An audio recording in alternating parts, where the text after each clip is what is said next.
This is Jay Michaels, and we are here at Phoenix FearCON. That's phoenixfearcon.com. This festival is running until December 31, so you still have 6 whole weeks to see some amazing films from around the world. I just spoke to someone in Mexico City, and now I'm speaking to someone in Canada. Now, pop quiz, let's talk about monsters. Where do you find your monsters? In the haunted house, in the cave, in the coffin, all things like that. How about this? Is this your monster? It is in the movie Get Away. That's the name of it, right? Getting Away, yeah. Getting Away. In the movie Getting Away. And this is Adam Kirkey. And he's going to tell us about his short film where this provides all the terror you need. Adam, welcome aboard. How's everything? How are you? I just want to say that was a great intro. That was probably the best intro of all these interviews I've done. You knocked it out of the park. First off, thanks for having me on, man. I really appreciate it. Again, the short's called Getting Away. We're really excited to be part of it. Honestly, we never thought in a million years the short would be getting and traveling as much as it has. Obviously really sad that I can't make it down to Phoenix for this festival.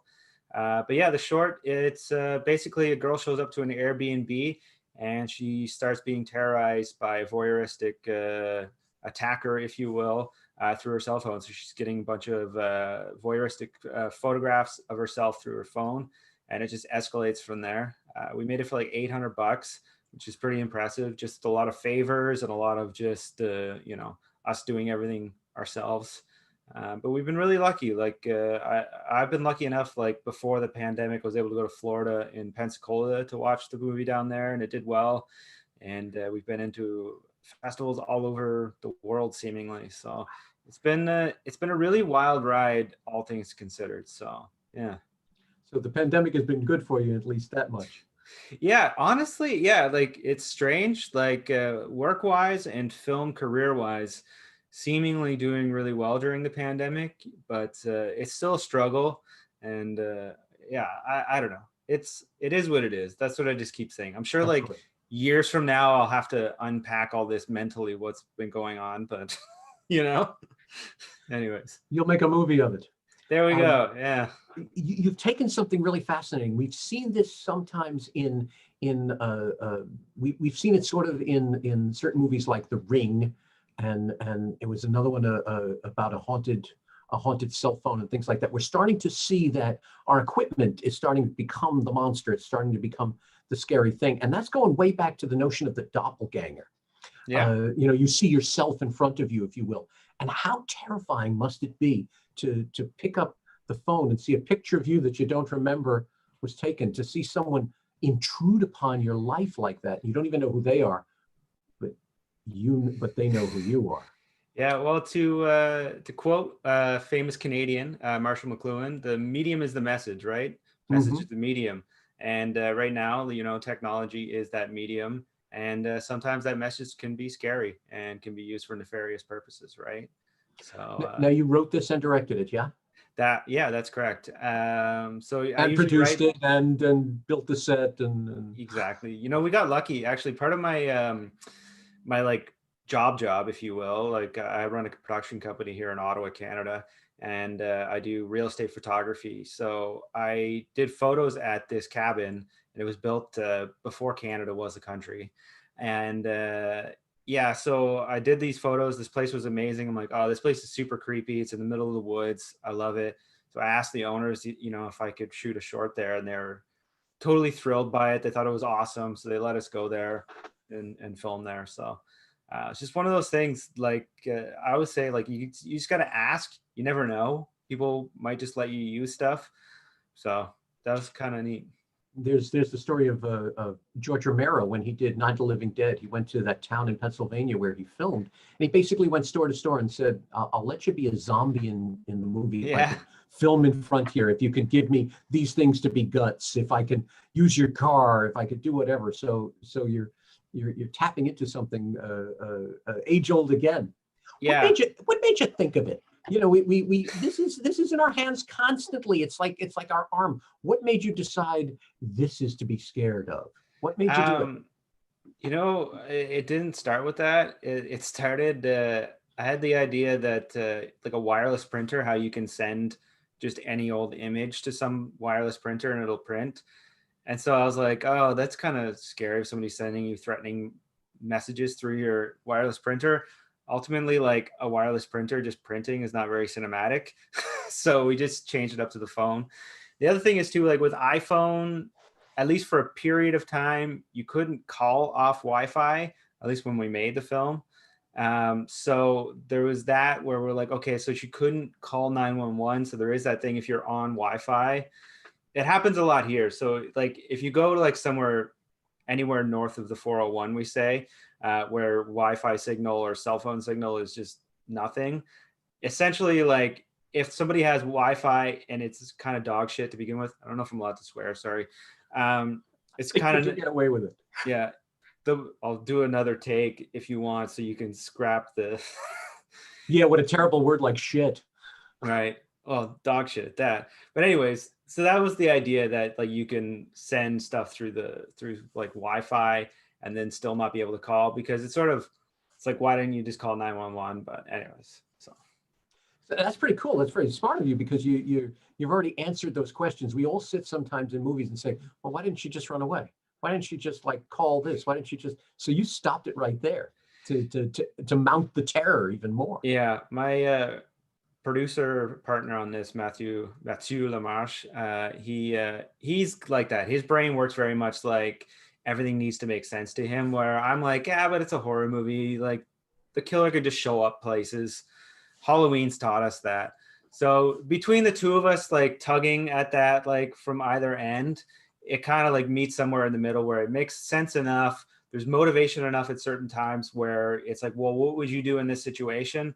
And then, okay, if that's what's going to transpire, how do we stop her from getting away? How do we stop her from doing this? So it's all things like that. And honestly, I enjoy that aspect of the writing process of just trying to figure it out. Like it's a Rubik's Cube and we got to just try and get to from thing to thing. So It's not as easy as one thinks, because to find the rationale within a horror movie is becomes quite the feat.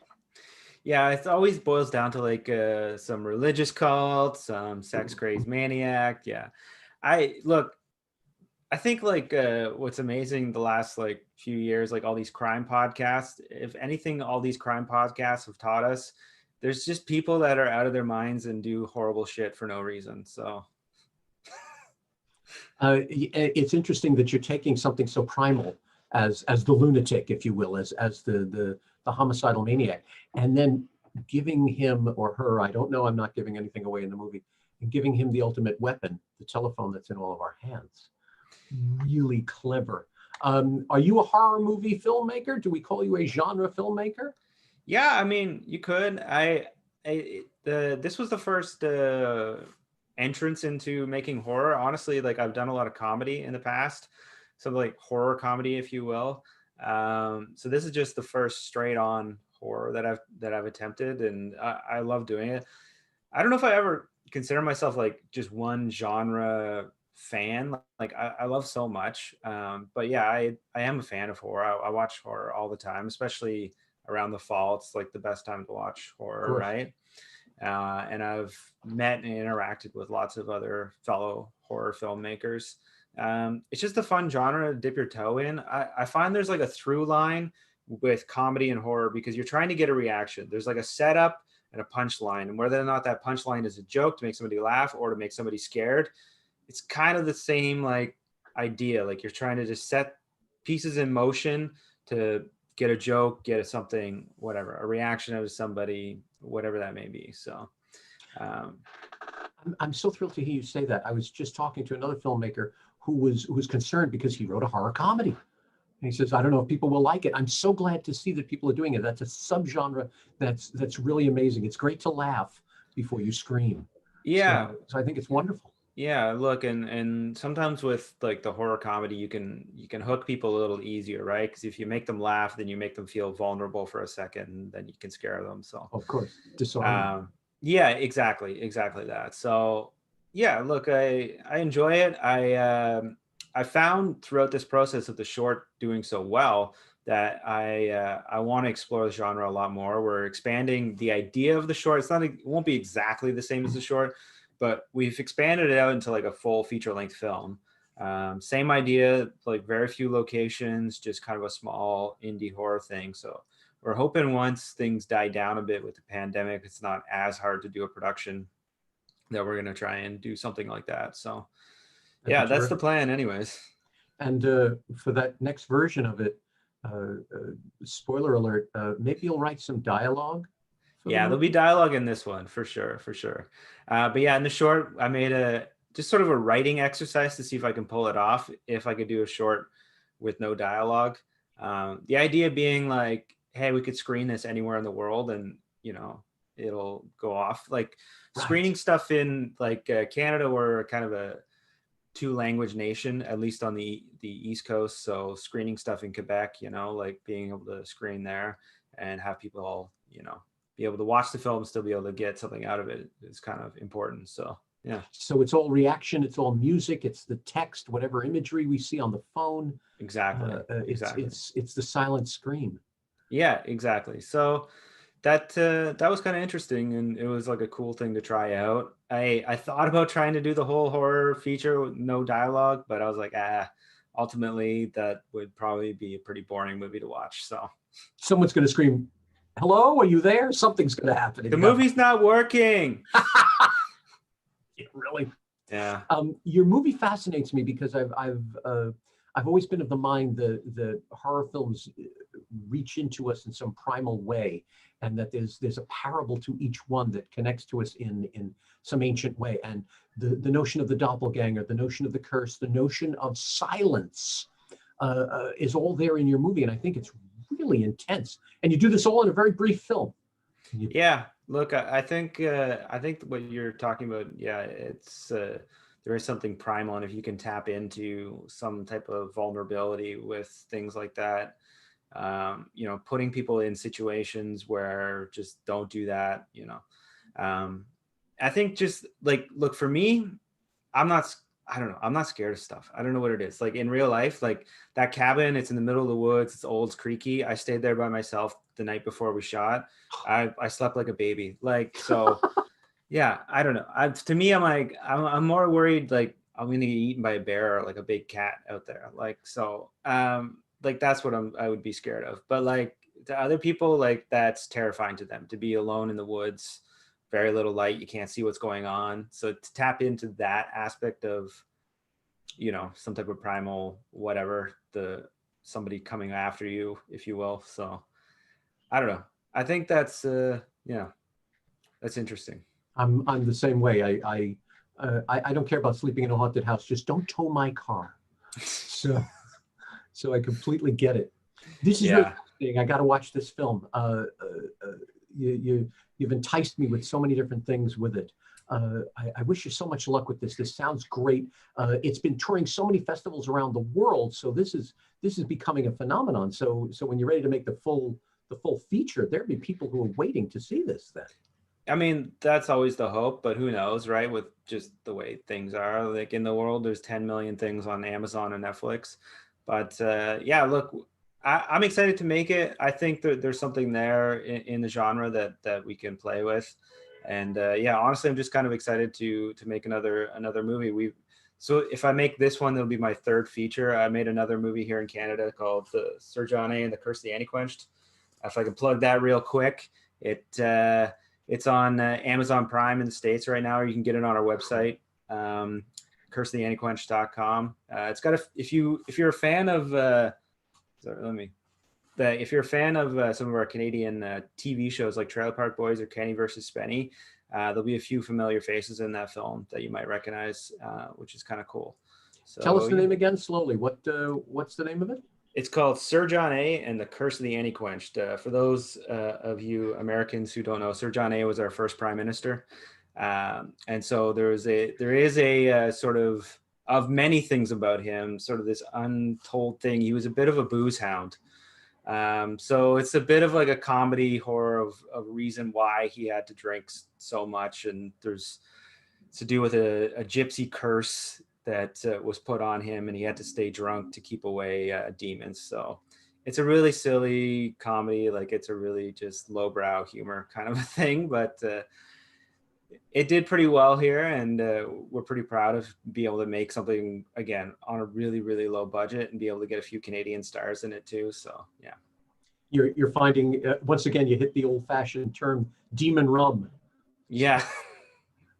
Really great, really great. I give you a lot of credit, man. This sounds wonderful. It sounds innovative. It sounds like you know what you're doing, and it's a pleasure to speak to you. Got to see your film. I'm gonna go onto the website, learn about your other ones.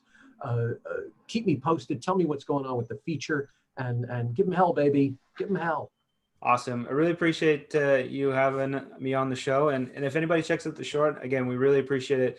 We're so happy that people want to check this out. It's called Getting Away. That is correct. Getting Away. Okay. Thank you. I look forward to seeing it. Goodbye. Ciao.